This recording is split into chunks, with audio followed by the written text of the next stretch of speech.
Good morning to everyone. I am Elango from Trichy. This is a continuous videos on midwifery and obstetrical nursing. I hope that it will be helpful for the nursing students in statewide. So this is the third video that I am going to give you about the obstetrical assessment. Let's go to the topic now.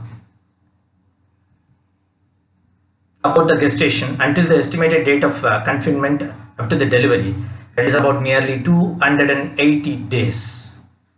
Nagels has given a rule for the calculation of the expected date of delivery. Okay, so Nagels rules first says the LMP. You can see this LMP plus last menstrual period plus 9 months plus 7 days. It is commonly we use in India. So always the students must understand about LMP plus 9 months plus 7 days, the last menstrual period. The first day of last menstrual period usually we used to take.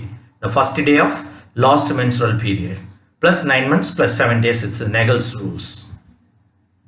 Okay, so we talk about the gravidity and parity.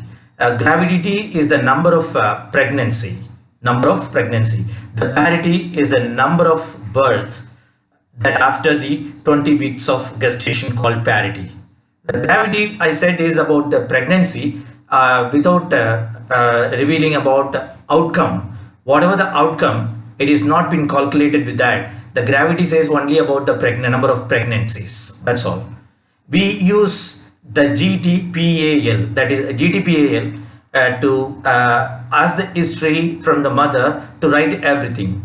G stands for gravidity, T stands for term, the P stands for parity, the A stands for abortion, the L stands for live birth. So you should ask this GTPAL for every pregnant woman or every woman, those who comes to you in the OP. Okay, so here we should discuss about the we can read the gravidity. The nulli gravida means there is no number of pregnancies happen. The primigravida is the first pregnancy. Multigravida is more than one pregnancy, is the multigravida. Parity shows there is a number of birth given, isn't it? So after the 20 weeks of gestation, the nullipara is no birth as given by the woman. Primipara is the first pregnancy, first delivery happened, first pregnant and deliveries happen. The multipara is the more than one. So always the nursing student should understand this meaning of gravidity and parity at the time of asking the collecting the history.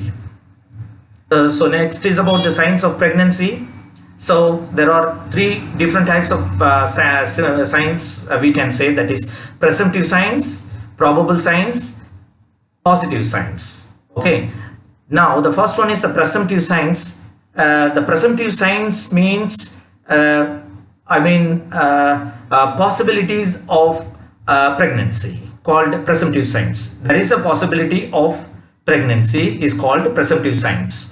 These many signs shows the presumptive signs. Say for example the amenorrhea, nausea, vomiting, feeling of fullness of breast, pronounced nipples, urinary frequency, quickening, fatigue, discoloration of the vaginal mucosa. These are all some presumptive signs.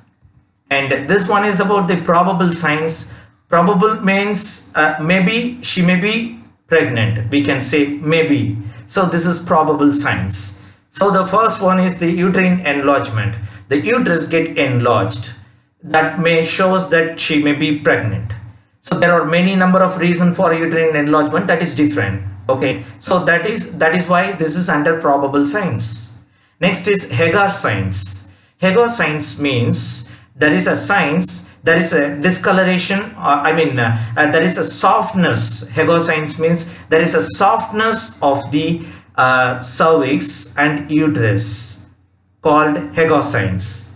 When you want to examine this softness, you can do the PV examination with your left hand and just use your right hand on abdomen. You can give just gentle pressure over the uterus and you can feel the cervix softness. That is Hagar signs. Next thing is actually Gödel signs. The caudal signs means actually this is a discoloration of the cervix. Because of the excessive circulation, the cervix is discolored with slight redness. That is caudal signs. Then Chadwick signs. The Chadwick signs is the signs which shows the bluish discoloration of the cervix, vagina and labia. These three things are discolored in bluish color called Chadwick signs. Alright. Yes, the caudal signs is the discoloration in the surrounding portion of the vagina of the cervix. Do you understand that? Yes. Next one is about the ballotment.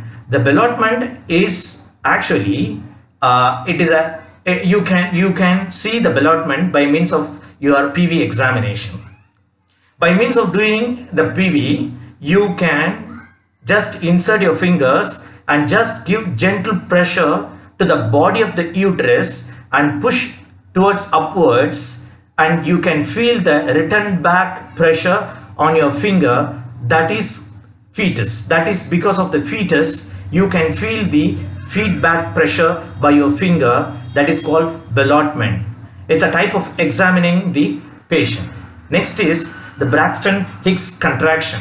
The Braxton-Hicks contraction is the contraction and relaxation of the uterus muscles.